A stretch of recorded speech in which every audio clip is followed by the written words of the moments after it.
नमस्कार मित्रों, आज आपके लिए प्रेरक प्रसंग लेकर उपस्थित हैं। आज का प्रसंग है ऋषि की शक्ति। मित्रों, प्रसंग में आगे बढ़ने से पहले आप हमारे चैनल को सब्सक्राइब कर लेना और वीडियो को लाइक कर देना। तो आइए आनंद लेते हैं प्रसंग का।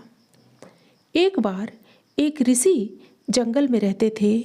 वह बहुत शक्तिशाली बनने के लिए जंगल में एक पेड़ के नीचे बैठकर वर्षों से तपस्या कर रहे थे।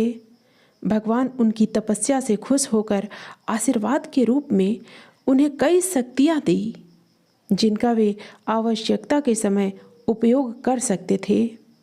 ऋषि बहुत ही विनम्र व्यक्ति थे, लेकिन भगवान से कुछ शक्तियाँ प्राप्त करने के बाद उन्हें खुद पर गर्व होने लगा।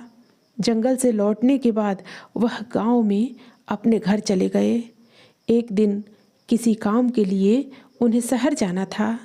बीच में एक नदी थी जिसे शहर जाने के लिए पार करना पड़ता था। नदी पार करने के लिए नदी के दोनों किनारों पर नावें और नावें चलाने वाले उपलब्ध थे। ऋषि वहां पहुँचे और फिर नाव किराए पर लेने के लिए नाव वाले के पास गए, लेकिन तभी उन्होंने एक दूसरे ऋषि को नदी के उस पार पेड़ के नीचे बैठकर ध्यान करते देखा। ऋषि ने शक्ति प्राप्त कर लिया था और वहाँ बैठे ऋषि को अपनी शक्ति दिखाना चाहते थे।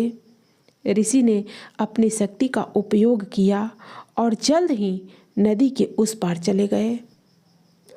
फिर उस ऋषि के पास गए जो नदी के किनारे बैठकर तपस्या कर रहे थे। ऋषि ने गर्व से कहा, क्या तुमने देखा मैंने इस नदी पर चलने के लिए कैसे अपनी शक्ति का प्रयोग किया? क्या आप ऐसा कर सकते हैं?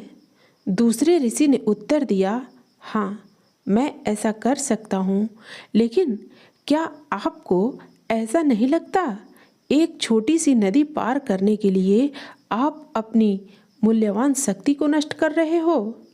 जब आप किसी ज़रूरतमंद की मदद के लिए और दूसरों के अच्छा करने के लिए उसी शक्ति का प्रयोग कर सकते थे, फिर भी आपने इस नदी को पार करने के लिए अपनी मूल्यवान शक्ति का प्रयोग किया।